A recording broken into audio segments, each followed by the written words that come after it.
and take advantage of that networking opportunity through our chat box at the bottom if you'd like to. We can get to know each other a little better.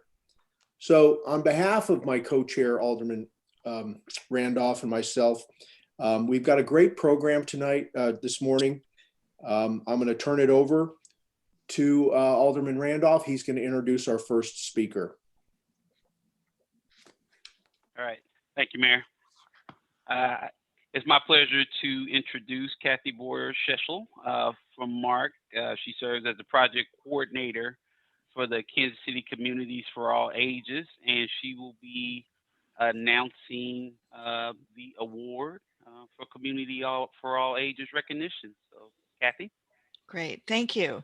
It's always a pleasure to recognize participating cities and now a county to the Communities for All Ages recognition program.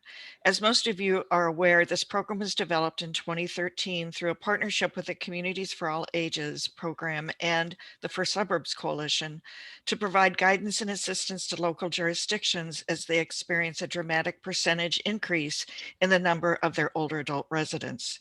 8 years ago, participating cities began asking themselves if they were prepared for this demographic change. And this has led to an increased understanding of trends that could impact cities and residents. Throughout the program's development, we learned policies and actions that accommodate the needs and desires of the region's older adults, but will also benefit our region residents of all ages. We now have 17 communities, and you're looking at the map on the screen that show the participating cities and their locations. And today we'll add our first county to be recognized for their participation in this program. And you'll note on the slides the names of the cities, and with the addition of Johnson County, which is a shaded area for the county. Before we present the award to Johnson County, I would like to again acknowledge and thank members of the review committee, which are comprised of, it's a joint committee comprised of representatives of the First Suburbs Coalition and the KC Communities for All Ages Advisory Board. So thank you to Roy Robinson and Rob Givens, who I believe are with us today, and representing Gladstone, Alan Napoli, and Emily Randall from the City of Mission. Thank you for your time and effort to review Johnson County's submission. So at the next slide, it's my pleasure to welcome Johnson County, Kansas as the newest member of the Communities for All Ages Recognition Program family, and the first county in the region to participate. Johnson County began their participation in Bronx level activities shortly before COVID-19 caused a cessation in in-person meetings. And for those cities that are on this call that have achieved Bronx level status, you know that a lot of in-person meetings are typically held during that phase. But Johnson County persevered, and here we are. While we generally present certificates of recognition in person, it's our preferred way. For now, we provide certificates ahead of these meetings. As you can see, members of the Board of County Commissioners are proudly standing with their Bronx level certificate. So I'd like to introduce Deb Collins, Director, Aging and Human Services Department with Johnson County Government, who will provide a few remarks. So take it away, Deb. Okay, thank you, Kathy, very much. I'm excited to be here this morning. As Kathy said, I'm Debbie Collins. I'm the Director of the Aging and Human Services Department for Johnson County Government. And it really is my honor to be here to make these remarks on behalf of the Board of County Commissioners. We are thrilled to be in such good company, and you all saw the names of the cities that have achieved bronze, silver, or gold level recognition, and we're really happy to be in their good graces and in their good company. And we're actually very excited about being the very first county for all ages. We hope that, although we are the first, we hope that we are not going to be the last. And hopefully maybe our dipping our toe into this process will encourage other counties to do the same. Johnson County has always taken our responsibility to provide a safe and robust place where people can grow up and grow old. We've taken that responsibility very seriously, but really never more than now when our population is aging at a higher level than we've ever experienced before. we feel that responsibility all the more intensely. We understand how critical it is to provide a vibrant environment for our older residents, those who actually built our community.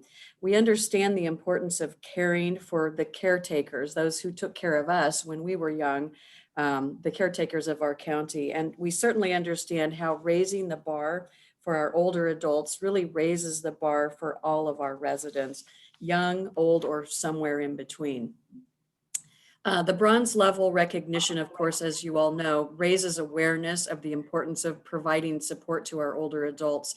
In this first phase of the recognition program, we were able to raise awareness in a variety of different ways. We made presentations, we hosted an aging summit, we provided written articles in our publication, The Best Times. The Best Times is a publication of Johnson County government that is sent to all registered voters in Johnson County age 60 or better. There's about 64,000 people that receive that publication. So we feel we've done a pretty good job in kind of spreading the word. We really are looking forward to the next phases of becoming a silver and then hopefully a gold level community for all ages. And I do want to say that our Board of County Commissioners recognizes the importance of needing to provide even higher levels of support to our aging population. Last year, they put their money where my mouth is, and they actually funded a new program they put money into my department so that we could start a new program called Aging Care Services, which helps to keep people living in their own homes for as long as it is practical and feasible for them. And although that program only started in January, we're already seeing a huge amount of interest in it, and we're able to provide some pretty good services to people, allowing them to remain living in their own home. So we're very proud of that and really excited about continuing to grow that. And although Kathy did basically tell me that I should not thank her for anything during this, I would be remiss if I didn't, because she has been a great steward in kind of walking me through the process of the application and what we need to do to achieve our bronze level recognition. And I also wanted to thank the review panel for your indulgence. We actually started this process prior to the pandemic, but we all know what happened in early 2020. So things kind of got pushed out a little ways. So we appreciate your flexibility in allowing us to kind of extend the timeline a bit. 2020 was a year unlike any other. And among all of the various different challenges that we had in Johnson County, trying to figure out how to provide human services without human contact was probably the most challenging thing that I've ever had to figure out in my 36-year career. So again, I just want to say thank you to everyone for your support. I'm really looking forward to moving further down this path on this journey, and we are really pleased and honored to be able to say that we are now an official community for all ages. So I see Rob has his hand up. Yeah, and Debbie has been a great champion, but we started discussing this at the Johnson County Commission on Aging several years back, and Janae Hanslick, who is pictured on the screen in the red coat, was our county commission liaison at that time. And Janae has also been a great advocate and supporter, and deserves a call on. I'm sure all the county commissioners were supportive, but Janae helped to carry the water. Absolutely. Thanks for pointing that out, Rob. So those are my comments, and I'm happy to either stand for questions or move on to the next agenda item. I'll turn it back to Kathy. Well, thank you, Debbie, for those great remarks. And we look forward to working with the county over the next couple phases. So at this point, if there are questions, either raise your hand. Otherwise, we'll just turn this back to our co-chairs.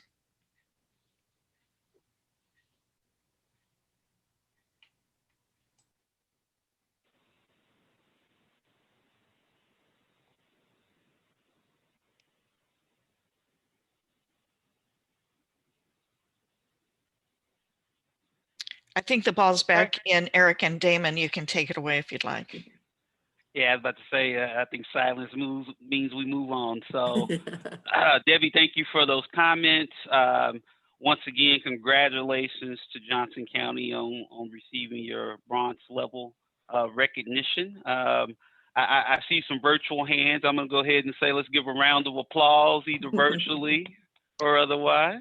Thank you very much. We appreciate it. Awesome. And being the first county, so that's definitely, trailblazing. So I agree. Hopefully you're not the last, and look forward to seeing you guys continue on your journey, moving up the recognition tiers. So with that, I will turn it back over to Kathy for the next agenda item. Great. So we're pleased to provide a soft launch this morning of the Remodeling for Accessible Homes Guidebook at this meeting. Many of you will recall a workshop on universal design that was held in December of 2019 with Richard Duncan, the Executive Director of the R.L. Mace University Design Institute. At that workshop, a recommendation was made to develop a guidebook that cities and others could promote to residents in need of home repairs and or modifications, as well as a resource for members of the housing industry just in general. Richard is with us today to provide a high-level overview of this brand new, hot off the press, but it's a digital publication. And we hope that there's time for questions as well. Before I turn this over to Richard, I'd like to recognize and thank cities who provided financial contributions to make this publication possible. So thank you to Mission, Roland Park, Overland Park, Excelsior Springs, Gladstone, Grandview, Independence, Prairie Village, and Raymore. This publication is a supplement to the 2005 Remodeling Idea Book developed by the First Suburbs Coalition. While that publication was available online and in print, or available in print, but also is still available online, this update is digital and will be easy to print out in your own offices. A link will be provided to everyone in attendance next week and will be available shortly on Mark's website. So at this point, Richard Duncan, again, the Executive Director of the R.L. Mace Universal Design Institute. We'll turn this over to you, Richard. Hi, thank you, Kathy. I hope people can hear and shortly see what I'm sharing. Can you guys see my screen? You can. Okay, great. So I think I'm going to slide this. Richard, we can't hear you. Oh, all right. I'll work on that. Lean into your mic.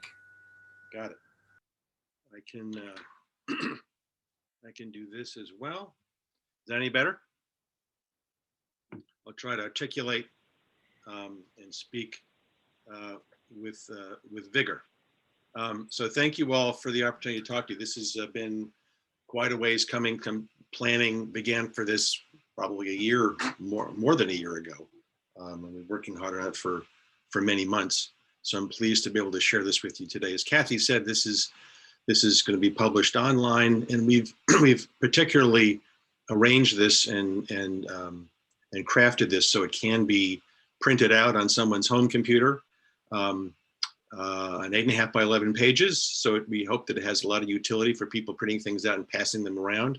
But there's also a lot of utility with using the online version as well, because there's a lot of hot links, and I'll point out some of those as we go through. Richard, if I can interrupt, I don't think we're seeing the publication. We're seeing your Zoom.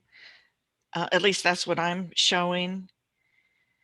Okay. Are others seeing the actual publication?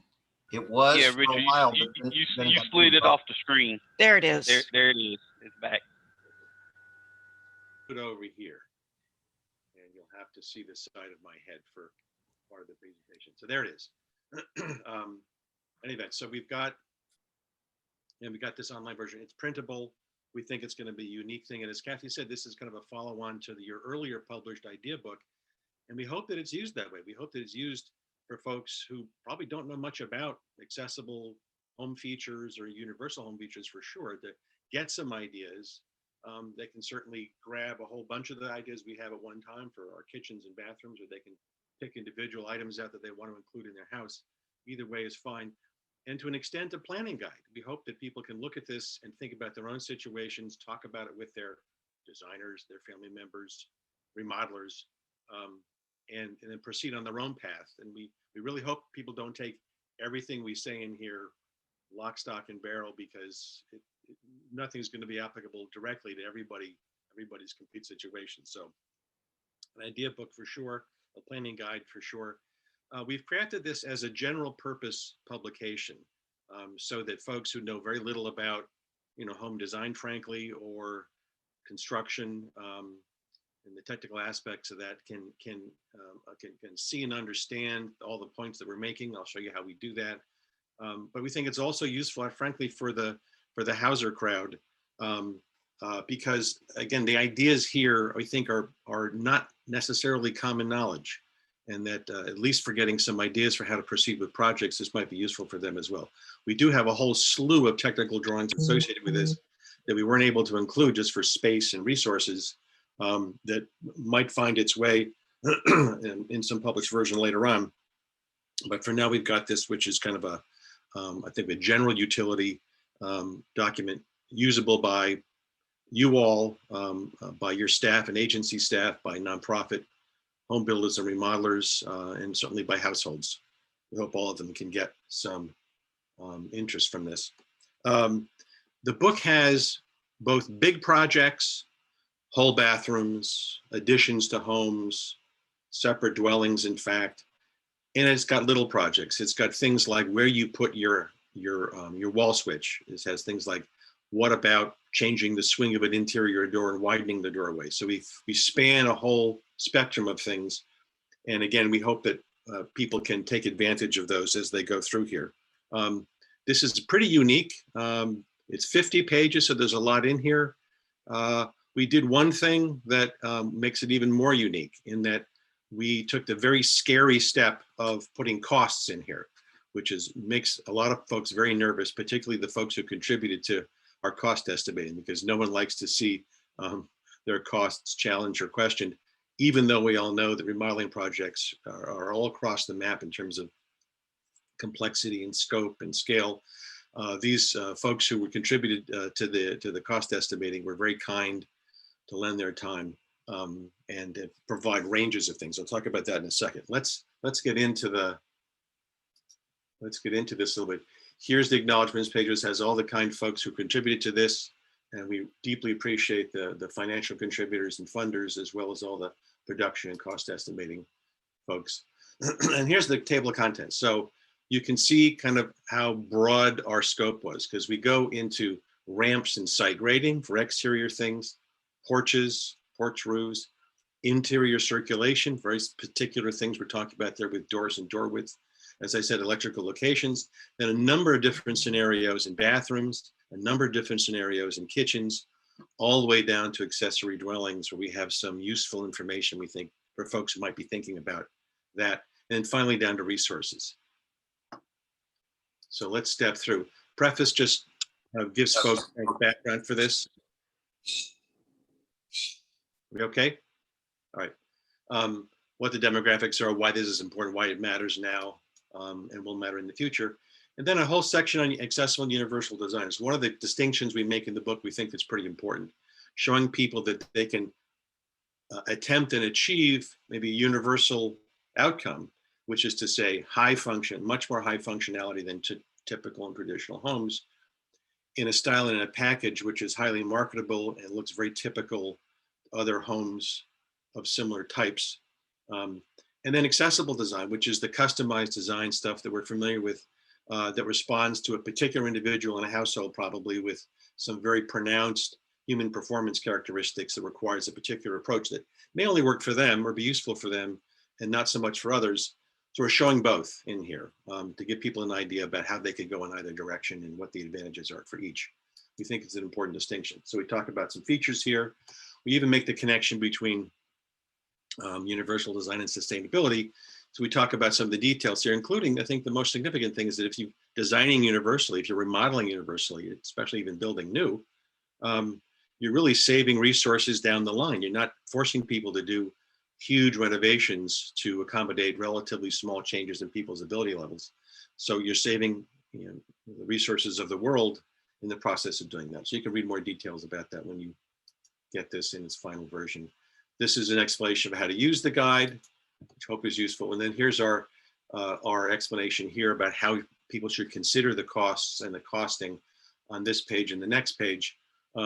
Really sharing with people that we're having mainly aggregate costs for projects. So it's the entire project at retail costs, and we're providing a range as well, but also that they have the ability to pull out individual sections of these and attempt smaller portions of it at a far lower cost. We also have some of the hot links we have here to how you can find a contractor that may have some training in this. They're not that typical, they're relatively harder to find, but these links will get people to those lists that will be existing in the Kansas City area. So in the exterior projects, I said ramps and graded entrances. So in every case, where we've got a significant plan, we've got a perspective drawing. So we don't just, let me see, go back here. We don't just have the plan view, which is very useful for a lot of folks and gives people some understanding about what's going on. We always render it in this form also, so they can see exactly how this is done. So in this case, we've added a whole porch with a roof onto the house and a ramp. So we point that out to folks and point out the importance of landscaping. And then here we have much more detail for this. So we point out that there's a level deck here. You have handrails on both sides of the ramp that are required. Maximum slope with the ramp is 1 in 12. And things like clearances, decks level with the first floor, doors that are wide enough. All these are tied back to annotations that are either on the same page or on the next page. And then here, this is an example of how we break down some of the prices. So we've got adding the whole porch as a one segmented price, changing the front door out as another segmented price, and then the cost of the ramp alone is shown there. So you can add them together, you can use them separately. And we think that between the ideas and the costing, it'll give people some idea about what they're facing if they're going forward with this. You could always spend less than the pricing we have. You could always spend a lot more than the pricing we have. It's really the choice of the folks who are attempting the project. So we have, the kind of classic accessible entry solution to folks, which is the ramp earlier. Then we have the graded entry, which is the more universal solution, much more appealing, much more easy to make and render in a style which is kind of consistent with what people expect in typical housing. And so we show this in a couple of different views from a perspective drawing as well, showing retaining walls. And we have the pricing suggested there for how much that project might cost in this home. And that's similar to how we handle this going out throughout this. In interior circulation, as I said, we've got some very particular things. How about reversing a door swing? Can make a big difference in, let's say, a bathroom access, having the door swing out instead of into the bathroom. So we have pricing on that. How about replacing doors, pocket doors, bearing walls, non-bearing walls? We're counting for some of the variations in circumstance that you'll have, and we give people advice on how wide the doorways need to be to provide adequate access. And the electrical locations I mentioned before, we're not going to dwell on that too much, but some advice on switches and controls, what paths people might travel. These are really important things these days, and increasingly. In the bathrooms, we have several scenarios. We have accessible scenarios and universal design scenarios. And one of the things about bathrooms, of course, is that there's not that big a difference between a good universal bathroom and a good accessible bathroom, except for a few features I'll point out to you. So we have, again, a disaggregated cost. Just, what might it cost to yank your tub out and put a curbless shower in? Curbless showers are really the way to go for making things more age-friendly.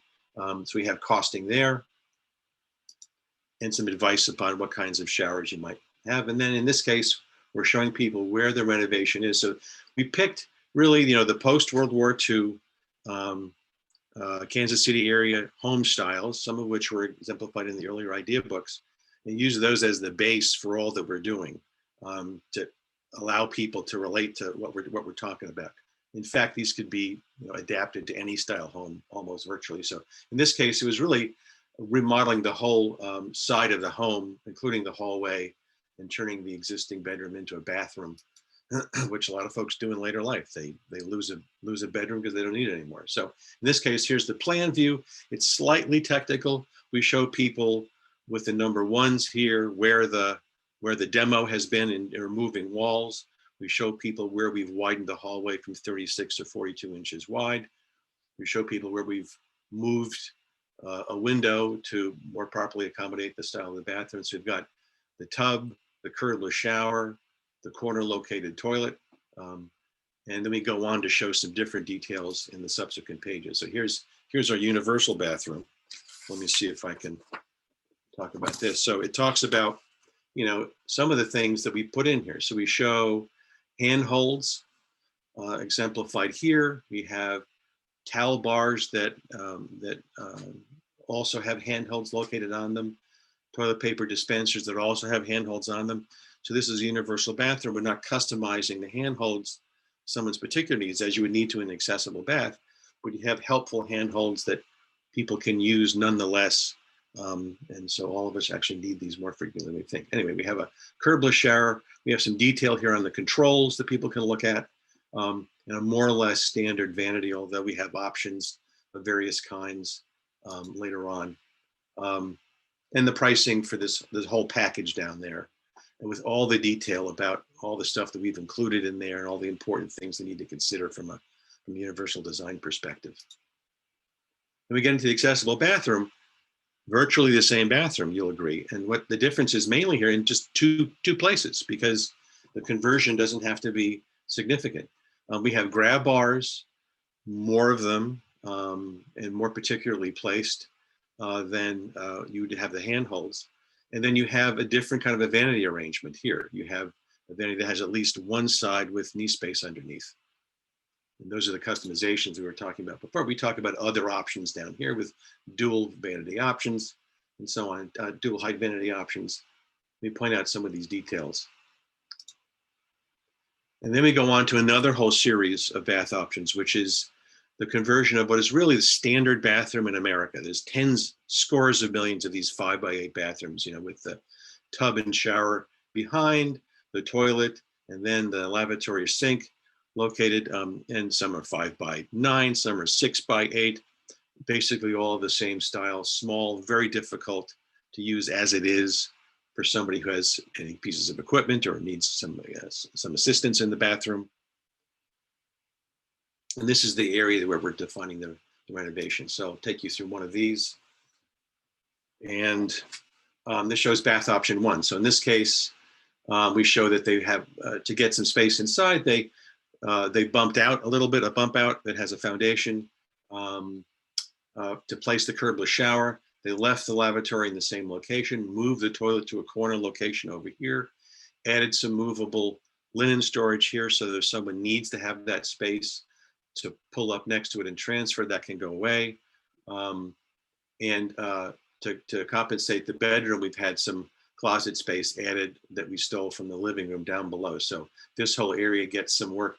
This is not the complete renovation scope that we've got in the prior bathroom renovation that we showed you, where we're working on flooring in each of the rooms. We didn't widen the hallway here, which you'd be inclined to do, but we didn't show that.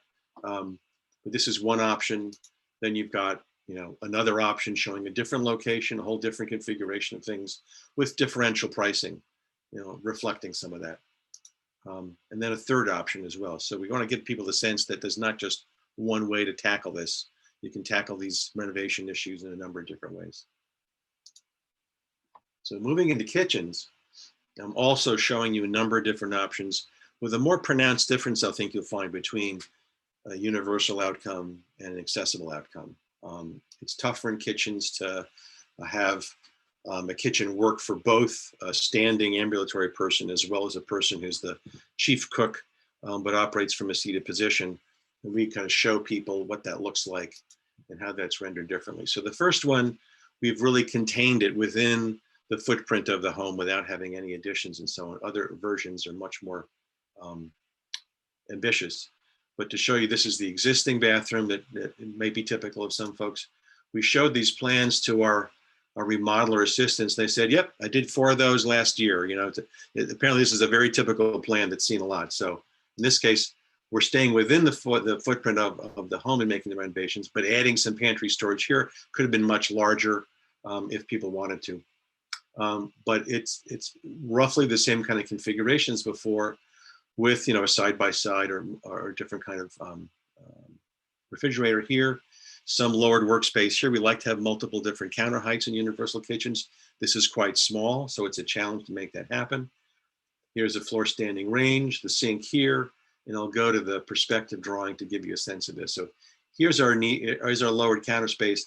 You could have this with knee space, so someone could pull up and work under it, even in a chair, or you could have this with cabinetry underneath. It doesn't make a difference. We just showed it this way. Front controls on the freestanding range, which is very important for reach purposes. We decided to show a drawer style dishwasher, which saves space and in some senses makes it easier for people bending and reaching. But you can have wall cabinets in this, and we like drawer bases as well in these kinds of universal bathrooms. So that's one version. Here's number two that also accompanies a big addition, which I'm sure a lot of folks living in these kinds of homes over the 40, 50, 60 years they've been in them have done anyway. We decided to kind of show what this might be like. So you pull the washer and dryer up from the basement, you make a mudroom, you provide additional storage, which is really in short supply, and some kind of pantry storage here, which we like because it's kind of full height up and down. But then let's see, we added some more features here. So we've got, again, the lowered work surface, the front control range. We've got still wall cabinets here because people can still use those for now. We've got the storage back here that's pantry style storage. So not very fancy, not very advanced, still 36-inch high counters, which are kind of standard even for us, and additional drawer storage. We like the drawer storage as many places as we can get that. And then we get into accessible kitchens with a lot of different features here. So again, the addition option for here, and I'll go to this. And so in this case, we decided to try and put in a raised oven to give people better access. We couldn't smooch it over here in the corner because it'd be too far away. So we have another counter space with knee space underneath there. That's great. Knee space under the sink. That's essential. These are some of the custom features. 32-inch high counter all around. And then a removable storage item that also has a work surface on top, but you can get your knee space that you need by pulling this out and then rolling it to a place that's convenient for you, locking the wheels if you need to. Could serve as an island at some point. And then drawer bases all around here that really emphasizes the ease of use and convenience because all the storage comes out towards you. In this case, we decided to show for this one, a raised dishwasher that's underneath the 36-inch high counter, which works well, still not perfect, but the controls are still within reach and doesn't require too much up and down reaching for someone who's seated. So that's one version of an accessible kitchen. We have another version still with showing the addition and some fairly hefty prices associated with all this kind of work. Again, you could do one or the others of these. You wouldn't have to take them all together, but that's the big number for this. Mudroom, additional storage, pantry storage, laundry area back here, then a more accessible kitchen here with some of the similar features we've seen before. So we've got knee space, which is also always important, raised oven, under counter microwave that's a drawer style, again, pulls out now. I recommend people can get that. Never have them located over the stove or the range for anybody. Older customers, folks who use wheelchairs, it's just too high and too dangerous. You want people pulling hot stuff from over their head down. So these are really work quite well and are can be considered instead of having countertop mounted microwaves, which can be a real space user. And again, our rollout storage idea. So you can have that storage in there when you need it, roll it out when it's not needed. We don't show in our drawings knee space under stovetops. I think we mentioned this as an option, but because it's kind of a highly controversial item to include, it's a personal choice. There's all kinds of dangers associated with it. People shouldn't assume that that's going to be working for them. But we chose not to show this just for the sake of safety. So accessory dwellings, it's becoming much more of a talked about topic nationally these days, especially considering housing older adults. And the classic example is an adult child will then locate an accessory dwelling in their backyard. Mom or dad or both of them will come to live. If you can design them in a way that makes more sense from a universal accessible design perspective, it's a win-win. There's lots of other nuances to this, and we have a lot of resources in the resource section that talks about this, but this is a fairly modest size. It's 500 square feet. You could get as small as 350 square feet. And just to be clear, these aren't tiny homes. That's a whole different category of housing, which has really very little to offer anybody who's got any accessibility needs. So it's very much open plan. You have, pocket doors. We show a very simple universal kitchen here and a very basic universal bathroom here. You'd have to do virtually nothing to if someone went from being ambulatory to using a wheelchair. You maybe would add additional grab bars or add maybe a bath seat if someone wanted to transfer into that. So we show a detached version. We show an attached version. Here's the kitchen, again showing the under counter dishwasher, the front control range, lowered counter surface, work surface here. This time showing the cabinets underneath. So very basic, very simple. Not a huge dwelling, but it might be an option for some folks to consider. And we also show this as an addition. A lot of folks would prefer that, and it's more feasible from some perspectives from space and the costing for that as well. So at the end, here's a bunch of other hot links that people have advantages. So, the advantage of using. So I mentioned that you can print out the pages and use them. You can also look to the front of the book and click on those hot links to get your contractor. Click on all these many resources, including funding, home technology, lighting, age-friendly design, and accessory dwellings to if you want to go down that path further to explore more. And that's the book. The final thing to say is that we agreed ahead of time that if you like this, you think it's useful and good, I'm happy to have conversations with you about that. If you have any problems with them, we agree that Kathy Boyer-Schessel would be the one to load all those complaints on her end. And I'm sure Kathy will agree with that.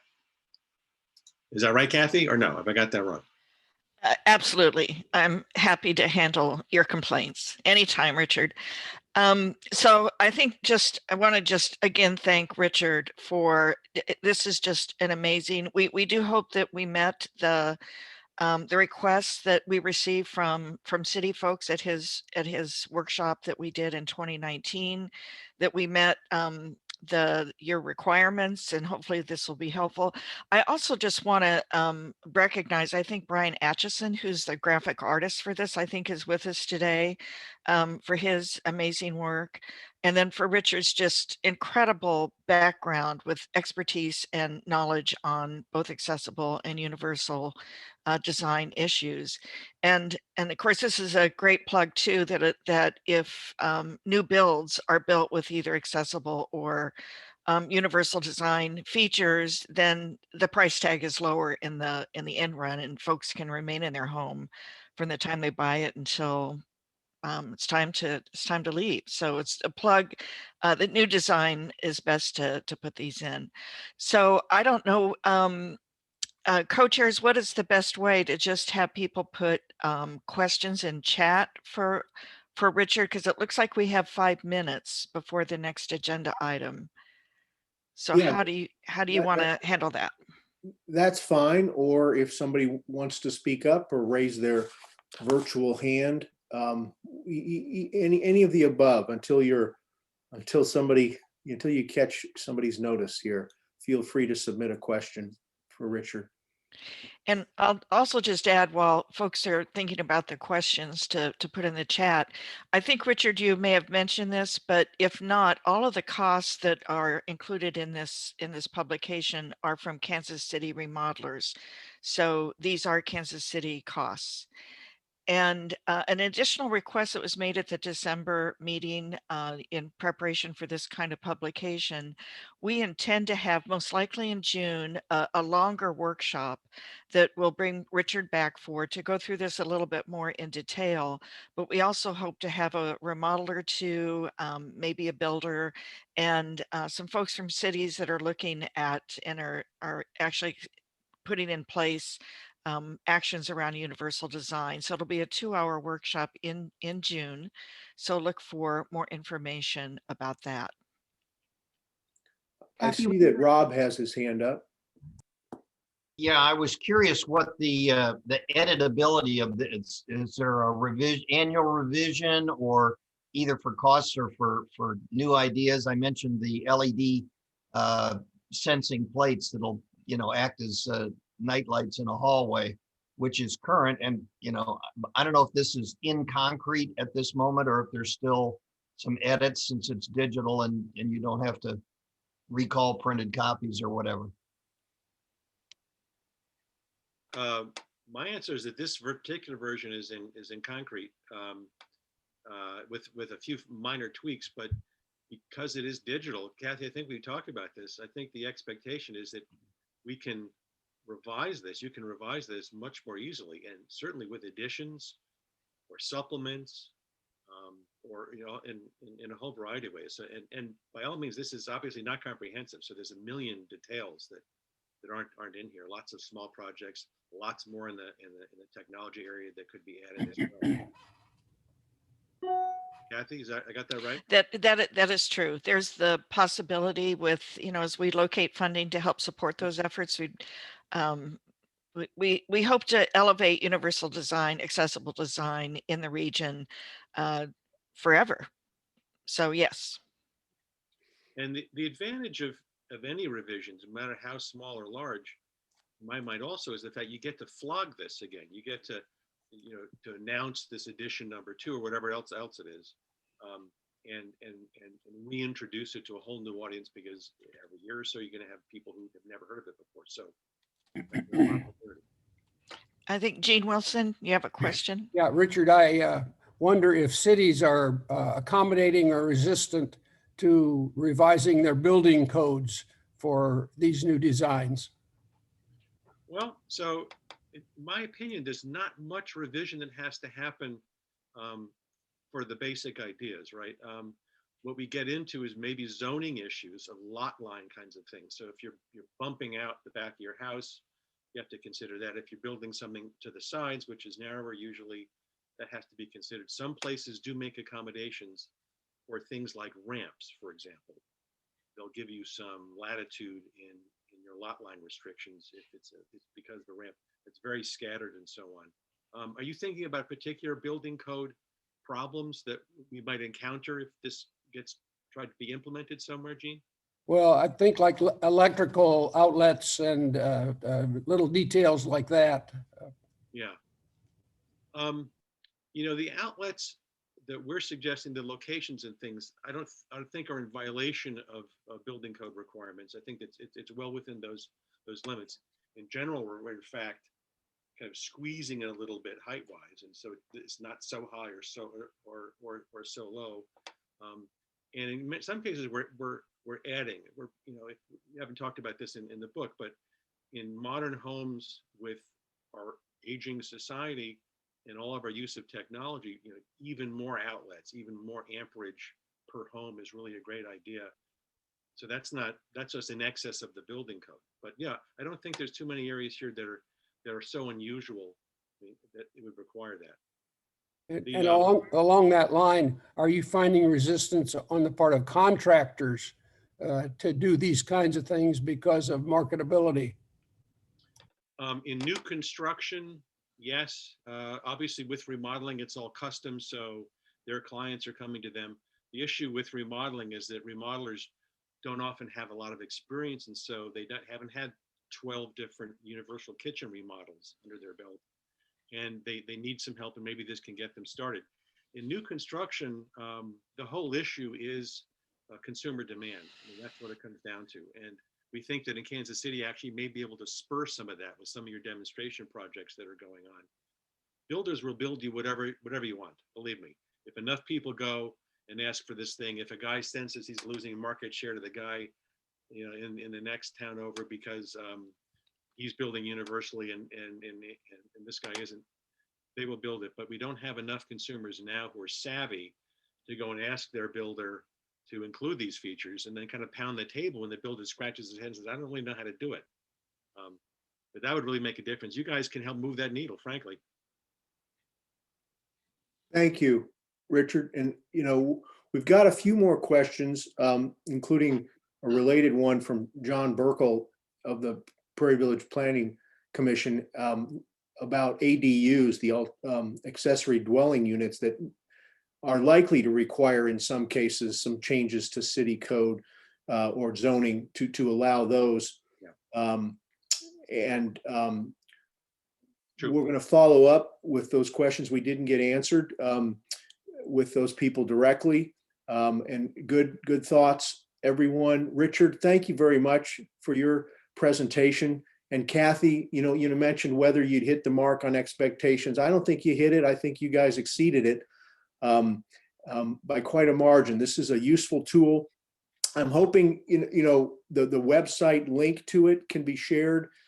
And I'm also wondering if you might consider, coming to different cities for a brief presentation similar to this, just something to think about. I know I've got 3 council people from Prairie Village here, not a quorum, but I personally, and I suspect some of them would welcome additional publicity in our city about this tool for our residents to help us with our own struggles with affordability and renovation versus tear down and accessibility challenges. So, and there's a thumbs up from one of my Prairie Village Council people, Bonnie Limbert. So could you think about that in going out to different cities and how you're going to publicize this tool now that it's been built? Yes, I need you to make sure I wasn't on mute. Yes, that actually was one of the other recommendations from that workshop that Mark put together, a series of either social media posts or other kinds of ways to be an assistance to cities to help promote this. So absolutely, Eric, that's next on our agenda. Okay, great. Thanks again, Kathy. And thank you, Richard, very much for that presentation. We have a Zoom round of applause for that great work, that tool that'll be useful to all of us. Yes, good job. Good job. Okay, Lauren, oh, you're clapping. I thought you had your hand up, and you do, but you're clapping. Okay. Next, we'll turn to our feature presentation. The title of it is Creating and Administering Community Land Trusts at the Regional and Local Level. You might recall that these community land trusts were a key recommendation that emerged from this group's Regional Housing Summit report from 2019. So we're fortunate this morning to have 2 speakers with a wealth of successful experience in implementing these community land trusts.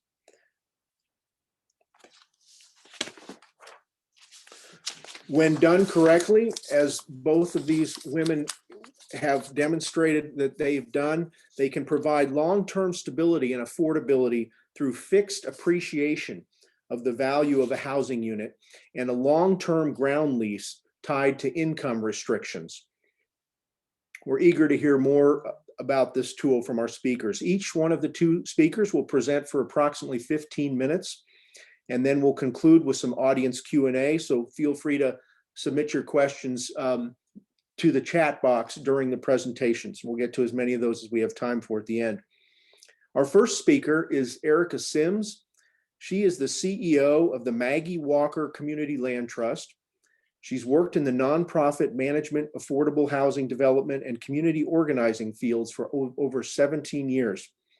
She received a bachelor's in economics and a bachelor's in urban planning from the University of Michigan and an MBA from MIT. Founded in 2015, the Maggie Walker Community Land Trust has created over 50 permanent, affordable homes in the Richmond, Virginia area and is on track to complete 100 homes by 2023. Erica, welcome. We look forward to hearing about you and your work that crosses multiple jurisdictions. Thank you. And thank you very much for having me. I love talking to other groups around the country who are actively working in community land trust housing or exploring the idea. And I'm excited to share our experience with you. And we have an open door for any questions you ever have.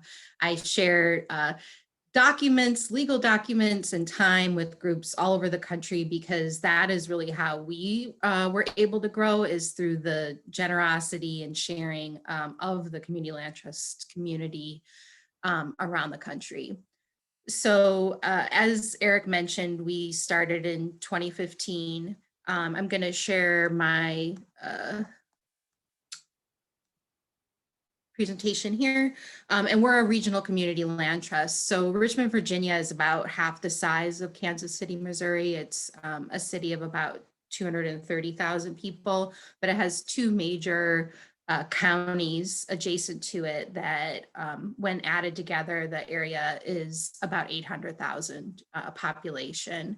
And Maggie Walker Community Land Trust really came to be as a regional tool, because local affordable housing developers, Habitat for Humanity, and other nonprofits that were doing affordable housing development in Richmond for many decades really began to feel that shared equity and community land trust permanent affordable housing was a necessary component for them to add to the regional affordable housing landscape. And so our founding board was made up of those organizations. And really, the partnership that we have with those organizations has been the key to our growth. And I think it's the key to our future growth as well.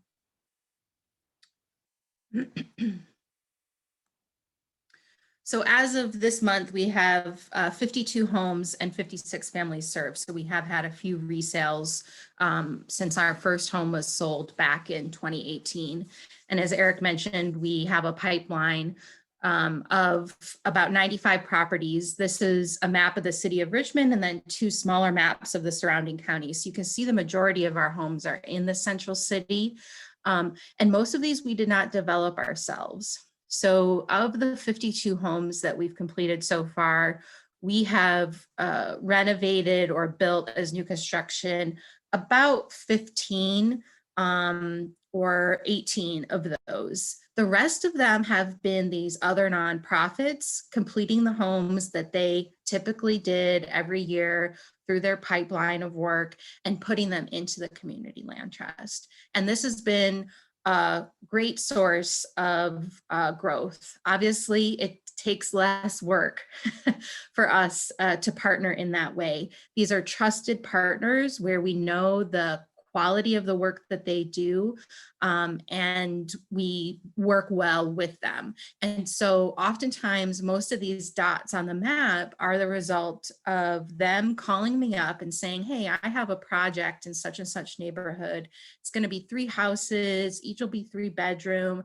I'm going to need to sell them for $180,000. I got a subsidy from the city's housing trust fund, so I'll be able to sell them at $180,000. Will you come to the closing table and buy the land for $1? And obviously the answer every time is yes. So sometimes they come to me and say, costs have gotten higher on this project. And if you're able to come to the table and buy the land for $30,000, then I'll be able to sell this to an 80% AMI family at $150,000 for the house. And I'll often say yes to that too, because when I think about a new home that I'm trying to acquire, that amount of subsidy being asked of me is much smaller compared to what I'd have to put into a home if I was doing it myself from scratch. So in that way, I'm really able to collaborate with this other nonprofit and solve a problem that they have, and they solve a problem that I have. And that's really been a key selling point for us, for the philanthropic community. It's really been how we've been able to get people excited and involved in this program. And so whether it's for $1 or $30,000, the main reason we've been able to grow this quickly over the 3 years of production that we've had is because of those partnerships. And we have a number of them in the works moving forward. So here are just a few brief stats of the work that we do. One of the key areas of focus we have is increasing home buyers of color in the region. The rate of home ownership for buyers of color is similar to the situation in other places around the country, in that it is not doing well, and it is less of a percent of the overall home buyer market than it was before 2008. And so we have a lot of ground to make up, and we're really trying to focus our work on a path for home ownership for buyers of color. And so that means a lot of different things. It means targeting different neighborhoods where buyers of color are really interested in and actively looking right now for homeownership opportunities. It's focusing on the housing type that we're learning is of most interest to the buyers that come through our program. It's using real estate brokers that are brokers of color, because that is a really key factor in that. And it's also developing a buyer prioritization system that's focused on things like the neighborhood that you currently live. Are you currently living and renting in the neighborhood? That can give you prioritization within our wait list. And the other statistics on this page are just a little more information about who we serve in terms of income. Earlier this year, last year, right around the beginning of the pandemic, we launched a new program called the Homeownership Bridge Program. And this was something that the board decided to do in thinking about the fact that the pandemic was likely to put homeownership further out of reach for a lot of the people that we were trying to serve. And that the two key barriers for people in accessing our homes were credit and down payment savings. We were successful in bringing the home price down to a price where someone earning 50 or 60% of AMI could afford it. But a lot of the individuals that would come to our program that earned that still couldn't qualify for that mortgage. So we were successful in getting some funding that the city had through COVID relief to start this pilot program. So we took 4 homes that we had under construction that were going to sell for $210,000, which is sort of the high end of what we sell homes for in our region. And instead we were going to sell them for $165,000 and target 50% AMI folks. We instead of selling the homes to them, we identified 3 people, and the 4th home is still under construction. So eventually it'll be 4 people who had been rejected from our program for low credit or lack of down payment. And we entered into a 12-month lease with them for the home for about $900, which we estimated was the ultimate mortgage PMI payment for them for the home. And every month, $500 of that $900 rental payment goes into an escrow account for them, so that at the end of the 12 months, they'll have $6,000 in down payment assistance saved. And we also pay for a third-party nonprofit to do credit repair work with them over those 12 months. And so that credit repair work obviously also involves creating savings, paying off debt, and otherwise just really getting mortgage ready. And so we're headed this fall into the 12-month anniversary of this pilot. And so we'll be able to see then how many of these households are able to then purchase the home. The program allows for an additional 12-month extension if folks need another 12 months to get there, to get to that end goal. And this really is truly a pilot. We don't know how successful this is going to be. And so far, the 3 families that are in the homes and are renting them are on track to be eligible to purchase at the end of those 12 months. But time will tell as to how this program can roll out.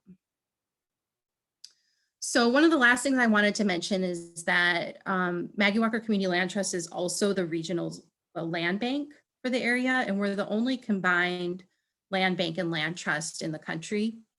I understand that Kansas City has a land bank. The Richmond region did not have a land bank prior to our implementation of a land bank. The city of Richmond had a pretty robust process for tax foreclosure of delinquent properties and would sell hundreds of properties, mostly to speculators, through the tax foreclosure process. And the creation of the land bank in the city of Richmond was really an attempt to insert the affordable housing, an affordable housing agenda into that tax foreclosure process.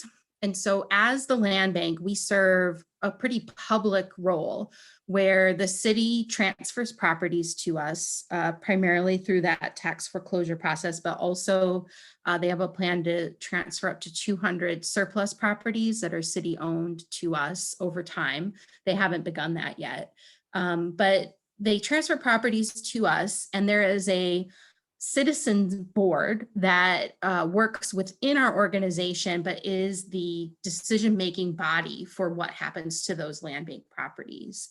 And some of the land bank properties do come to the community land trust and do get developed into permanently affordable housing. Some of the land bank properties don't. To this date, all the properties have either gone to some type of affordable housing outcome or were not developable as housing and therefore were conveyed in some other manner for an ancillary use, a commercial use, and so forth.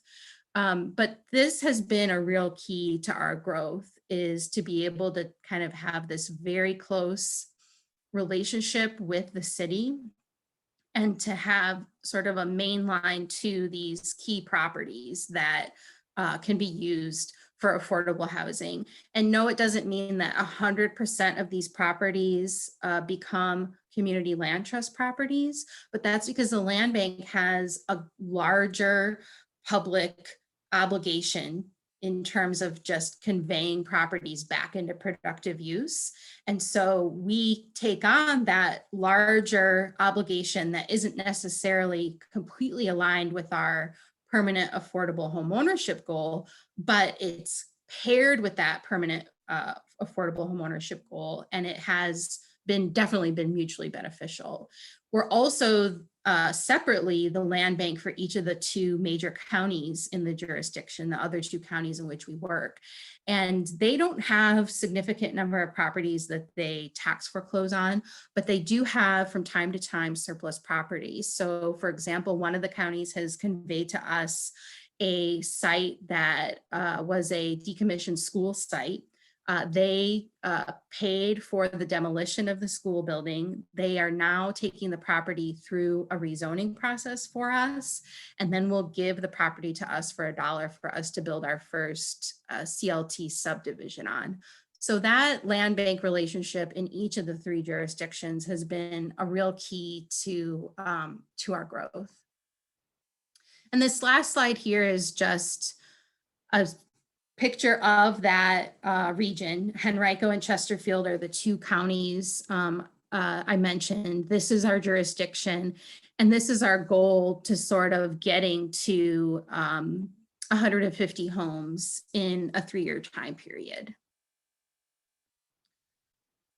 So with that, I will wrap up and answer any questions.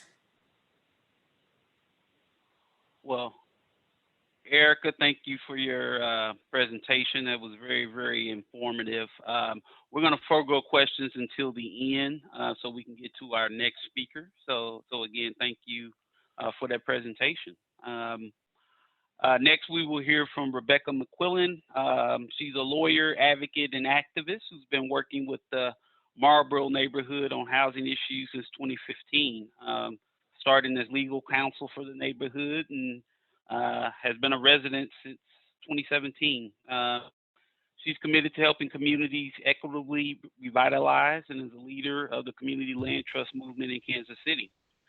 Even though Marlborough is an urban neighborhood, we thought it'd be valuable for our First Suburbs Coalition to learn more about this successful local example. So Rebecca, good morning. Thank you for your time, and I'll turn it over to you.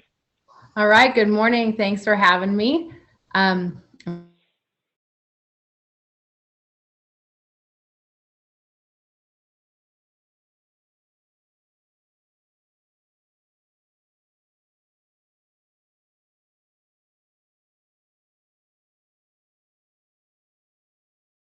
A little bit about community land trusts in general, and then talk specifically about the Marlborough neighborhood. I saw a couple questions in the chat that might get answered through this. So to give everybody a brief history and background of the Community Land Trust, when it started, how it started, really over a period of centuries, starting in the United States where their settlers came, natives were dispossessed, and there was rampant real estate speculation. A lot of, second, third generation settlers were saying, hey, this is kind of unfair the way that it's going. And it really came to national prominence and discussion in the 1800s when the rail line went to California, and Californian landowners with farm tenants, suddenly their land was highly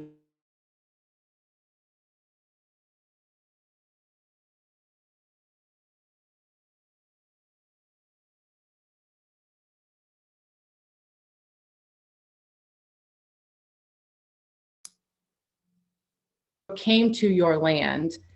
You did nothing to bring it there, but yet your land is somehow you deserve 4 times more. Like that's not fair. You didn't produce your land in any way to make it worth more. So this guy Henry George, who's in our picture, he becomes international prominence, and really throughout the 1900s in industrial revolution, post-industrial revolution, throughout the world, you see this idea of changing the means of production to be more communally based, because we see it could just be like a race to the bottom. So England, Israel, India, communities throughout the United States are testing these ideas of holding lands in trust so that that social increment that's due to the market forces could be shared by lots of people. And so the first CLT we see in the United States is in Georgia, and it's called New Communities, and it's still in existence today. So it was born out of the civil rights movement. Civil rights leaders had been working with some of the leaders of the Moshav communities in Israel and starting to implement these practices. And they set the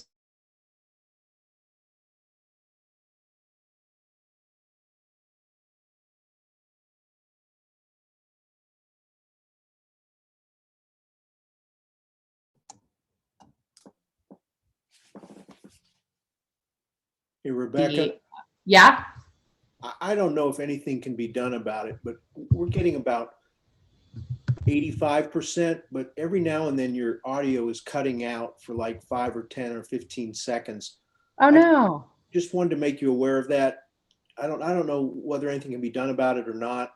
Like I said, we're getting most of it, but if there's something you can do on your end, there's been like 3 interruptions of several seconds each. Okay, I'm sorry about that. Can you hear me now? Yes, we can. Okay, I don't know if maybe it's something with my sharing. Thank you for telling me, and just let me know if it happens again. So this is the modern CLT that started in the United States. It's called New Communities, Inc. It was an agricultural CLT. And the premise was that this nonprofit, New Communities, owned the land, and the individual farmers owned the structures on the land. And it was a way for there to be communal sharing of the land, but individual appreciation of the assets on the land. I'll go to the next slide. Maybe it's something with, can you guys hear me? I don't know. Yes, we can. That was, Okay. that was perfect and uninterrupted. So I'm going to have to present this slide and then I'll come back and hope that this all gets through. So I just have to present just this one because of the order. So we'll see how this goes. Okay, so this is how a community land trust operates. So you have a this is typical. It can be different ways, but typically a tax-exempt nonprofit acquires property to pursue affordable housing. The land and structure are separately owned. The land is owned by the CLT and the home is sold to an eligible buyer. And it is sold at an affordable below market price. So eligible buyers are determined by the community land trust. Erica mentioned one that we do in my community, which is preference for people who are already living in this community. And they get a loan to purchase the house and they comply with the ground lease requirements. And I saw someone put into the chat, how do you have the share of the equity? And that's through the ground lease. So the CLT board approves the buyers. They get a deed to the house and a 99-year ground lease to the land. While they own the house, they use the land as their own, they pay the real estate taxes, and they have full support of the community land trust. When they sell the house, they sell it pursuant to the ground lease resale formula, which I'll go through in just a second. And the owners keep a share of the appreciation, but the majority of the appreciated value stays with the house. And they sell the house to another eligible buyer. So they have to sell it to an eligible buyer at a below market price. So that way the subsidy is recycled over and over. Okay, did you guys hear that? It honestly seemed like it was maybe something with when you were sharing, because it's working fine, at least for me now. So Okay. So I'll keep it like this. I don't know if this makes any difference, but I'll go through this resale formula because I think it can help exemplify how it operates. So in this resale formula, we say there's a family of 3 that has an income of $30,000 a year. They apply to the board and the board checks, okay, you comply, you meet our eligibility requirements, and they receive approval to purchase the house. The house has a market appraised value of $100,000. MCLT sells it at $80,000 because that is what is affordable to this family. So there's a $20,000 affordability subsidy. The ground lease states that at the time of resale, this homeowner can retain 30% of the increase in equity. So they buy the house, they live there. At the time they go to sell it, the market value of the house is $150,000. So there's a $50,000 increase in the market value of the home, a $50,000 increase in value. The seller gets to keep 30% of this increase in value pursuant to the ground lease. So they take the $50,000 increase in market value times 30%, and their share is $15,000. So the new sales price of that home is the original price of $80,000, the original purchase price of $80,000 plus the seller's share of $15,000, and that gives a new sales price of $95,000. So the home is valued at $150,000, but it's sold at $95,000, and it is privately subsidized by the ongoing attachment of that subsidy. The seller receives their $15,000 plus, their retired mortgage installments and down payment. And the new eligible buyer has to meet the same income requirements, the same eligibility requirements. They buy So a new low income buyer is able to buy a subsidized home, and then the cycle just repeats itself. So it's continually self-subsidizing over and over again. With shares of equity, so it slowly increases in price, and each generation of homeowner is able to realize a portion of that increase in value. So that's how a CLT operates. The Marlboro CLT operates just like the standard kind of very common CLT model. So Marlboro is a neighborhood in Kansas City, South KC, for those of you not familiar with it. These are our boundaries. We're Gregory on the north, 85th on the south, Truce on the west, and Bruce Watkins on the east. And just like many East Side communities, our neighborhood is subject to rampant investor speculation, public and private disinvestment over a period of decades. We have rental ownership up to 75% in certain parts of our neighborhood, and high foreclosure rates. So we also are really great at community organizing. So in 2009, these 5 distinct neighborhoods that are in different colors, they're historic neighborhoods, came together to form the Marlborough Community Coalition to better advocate, particularly for housing. They partnered with Legal Aid of Western Missouri and Stinson. I was an attorney at Legal Aid representing the neighborhood, actually, and worked on housing issues in the community. But we noticed, as I was living here, I realized that we were, working to divest absentee investors of ownership and transferring it to nonprofits to own, to do good work, and helping neighborhood contractors to get title to houses.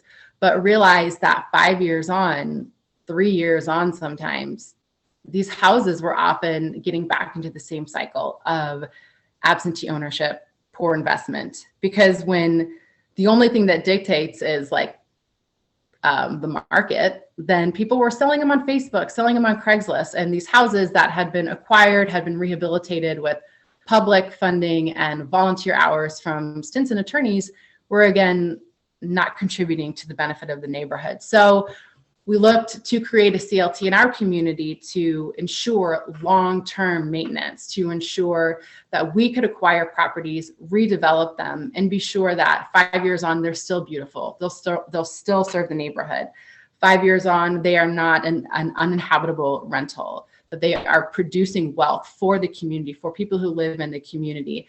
And then as our community, many right now, is getting so prohibitively expensive, that these homes can still serve low-income people and access to purchase in our neighborhood. So we're using our CLT to develop, to stabilize, to beautify without displacement, and to create opportunities to buy into the neighborhood for long-term tenants.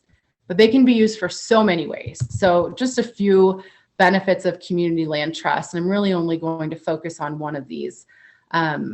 But you have my contact information, so I'm happy to talk about any of them further. But increasing access to homeownership and safe rentals for low-income populations, increasing personal wealth and community wealth as neighborhoods stabilize, stabilizing households and communities through increasing access to homeownership, and retaining public funding by recycling that subsidy, and being community controlled. And so one thing that I do want to discuss for just a second is stabilizing households and communities, because we are using ours as a tool to stabilize. But I think that in the suburbs, in neighborhoods that are already stabilized, that don't have a ton of disinvested ownership, there's a real need for CLTs to operate there, because we know that poor children that grow up in thriving, resource-rich neighborhoods are more economically stable as adults than poor children that grow up in economically depressed neighborhoods. So I don't know if I can move this thing over. No, I have a link to share. If I can click it, it's right here, that I kind of wanted to just exemplify this in our community. So this is where I live, Marlborough Heights. Everything accounted for, parent income low. The average of all different races, children of either gender, doesn't matter. When they grow up, they have an income of about $22,000 and a 4% incarceration rate. Every single thing being the same, I'm just going to take this as about 85th Street and go a couple miles west. every single thing being the same. Again, parent income low, average of races, doesn't matter the gender of the kid. When they grow up, their income is in excess of $55,000. The incarceration rate is 1%. And everything is the same, just the place where they grew up. So I think for community land trusts to operate in neighborhoods, in these blue neighborhoods, is so important to provide opportunities for low income families to give the kids an opportunity to thrive. And I think everybody on this call would understand and agree that all of this area being blue and all of this area being red, it didn't just happen. It's not an accident. It's kind of our railroad going to California, making certain land having more value. A lot of these post-World War II policies created a legacy of poverty in this area and created a legacy of wealth in this area. So utilizing community land trusts is a way, because now this legacy of wealth is so strong and this legacy of poverty is so strong that it's almost impossible to access it, even though there are no covenants and restrictions preventing it, but the legacy of those has made it really difficult. So to utilize a CLT to create those access for opportunity. And also it's great for the neighborhood too, to have more diversity. I don't think anybody on this call would argue that suburban neighborhoods would benefit from more diversity. So here's just a quick before and after of our house that we closed on a couple weeks ago. We got it. It had been boarded up for about 5 years. It was a foreclosure, but values in our neighborhoods are lower, so banks aren't quick to foreclose. Took them 5 years to foreclose. People have been squatting in it. It was a certified drug house. It was bad news. We went in, fully rehabilitated it. We had a partnership with Blue Ridge Bank. A neighborhood contractor did the work. And we turned it into a 3-bed, 2-bath, beautiful home. Here's our buyer, Mr. Bonner. He has lived in the neighborhood, rented in the neighborhood for 11 years. He's a first-time home buyer. He's a Vietnam War veteran and is able to use he has a steady income. It's low, but it's steady. And he's able to use that to qualify and pay for our CLT house. He had some family tragedies and his grandkids live with him. They go to the school district, where his house has been in our neighborhood, and his house was too small. He was in a 2-bedroom rental, and he wanted to have more room for his grandkids, but didn't want them to have to change schools and to totally uproot and destroy their stability and their network of their neighborhood that they'd had for over 10 years. But houses are so expensive that they couldn't afford to buy them here. So this house actually happened to be right across the street from him. So he's rented across the street from this house that he bought for over a decade, knows all his neighbors, kept his whole support network intact, kept his kids in the same school. And it's just a beautiful story, and we're so happy to serve him. So here's my contact info. Literally, I'm just down the street from a few. I live in Marlborough. I'm on 79th Street, so I'm happy to help out with anything.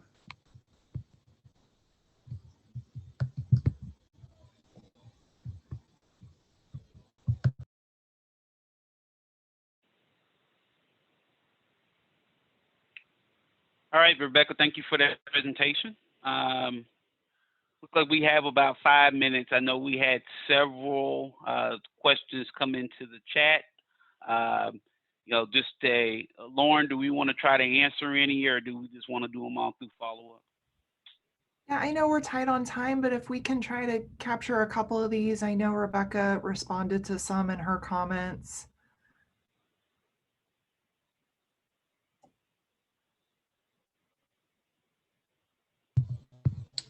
I can answer. First of all, I'm sorry about the audio issue. I'm seeing everybody was typing about that. I'm sorry. So for administrative costs, we have foundation funding for administrative costs, and our goal though is to really grow to self-sufficiency through like the resale of properties and through some developer fees. We hope to partner like Erica's CLT has, with partnering with CDCs that are already developing to expand quickly. But those few that you can develop, there are developer fees that can kind of go into the pot. So if you can get a couple developer fees for the houses each time and get a small amount from each resale, it can expand the administrative overhead. I have a question. Is this model primarily operating on the basis that the property is going to escalate in value? Is that the way in which this works? It is somewhat geographically based, I would say. One thing that I love about the CLT model so much is it operates based on the presumption that sometimes the market's up and sometimes the market's down. Like, we know that. And studies of CLTs at the height of the recession, right, when about 5 to 6% of every standard mortgage was in foreclosure, CLT mortgages, 0.5% went through foreclosure. So, and when I look in my neighborhood, up to literally 25% of the sales in my neighborhood over the past decade are foreclosures. And almost 100% of those went to investors that bought it for like $5,000 and they're just sitting and speculating, and it's terrible. So we know that foreclosures will be coming again. There's a moratorium now, but they're gonna start. And so if a CLT can acquire like 100% of foreclosures, you can be sure that when they sell it to a homeowner, that wealth is almost guaranteed. There is no loss of wealth for those CLT homeowners because the CLT can step in, can buy back, can find a replacement buyer, and somebody isn't just left to lose all of their wealth. And statistics show that the recession hit Black families, Black homeowners so much harder than white homeowners because of that generation of wealth building. And so it was a massive loss of wealth for the Black community. And so I think the CLT, I see it even more as not even so much helping access when it's high, but I see it really impact as protecting wealth when the market dives, because it will.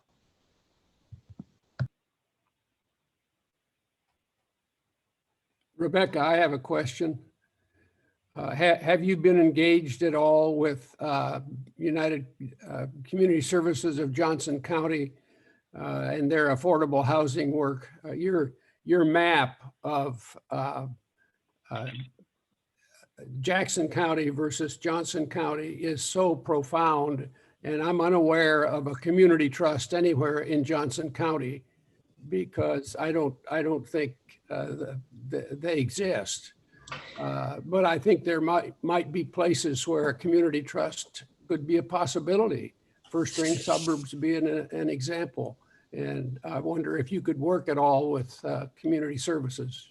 I would love to. I have not, but I would love to, because I agree with you that this model, while it's serving to stabilize our community, and it's great, if we could get CLTs in some of those thriving neighborhoods, buyers could hit the ground running, like those kids could hit the ground thriving. So I would love to reach out. Yeah. Hey, Rebecca, this is Christy from United Community Services. Oh, Let's hey. let's definitely connect after this meeting. I saw your contact information on the slide, so I'll reach out to you afterwards. It'd be great. Okay, and I'll type it in here just for whatever. Thank you very much, Christy. No problem. This was a great presentation. Yes, yeah, I echo. Christy, thanks for the presentation. Has this been discussed in the realms of assisting with homelessness? Are there different components that would be favorable for that for cities to look at? Erica, I feel like I'm hogging all the questions. Erica, do you want to answer that, or do you want me to? Hey, and Erica, just before you respond, I just want to let everybody know we're up on time, so we'll make this the last response, and then we'll wrap things up and follow up after that. So, Erica.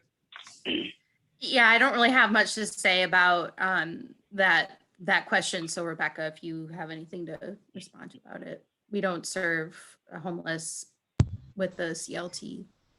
I think that something that is being explored in Kansas City particularly is creating CLT rental houses, right? That a nonprofit, a service providing organization that has kind of wraparound services for homeless people would own the house. The organization itself would, and provide like a rental to whoever, like their clientele, however they would administer that. That would be up to the nonprofit owner. And then the CLT would own the land underneath, exactly to be sure that, 5 years on, it's not just sold at market rate and now you have completely unhoused individuals again. It's similar. It's like honestly a really similar concept to CLTs that partner with LIHTC developments. Only, the LIHTC period of affordability and performance is 15 years, and then you have everybody displaced at 15 years. If you have the CLT owning the land underneath, you can ensure it serves that longer term. So yeah, that's something that is used and is something that we're hoping to work on too. Awesome. Well, thank you for that explanation. So thank you for that. Once again, thanks to our special guests, Erica, Rebecca. Awesome presentations, very informative. I definitely hear the passion in both of you all's voices coming through the Zoom. So thank you for that. Shouts out again to Richard for presenting the Remodeling Idea Handbook. Kathy, Lauren, and the rest of the Mark staff, thank you for doing what you do and putting this all together. Our next meeting is scheduled for Friday, July 16th, 2021, from 8 to 10. Location is to be determined. We will see if we'll be able to safely gather in person again. So we'll find out. So with that, on behalf of Mayor Michelson, my co-chair, we will adjourn. Thank you, everybody.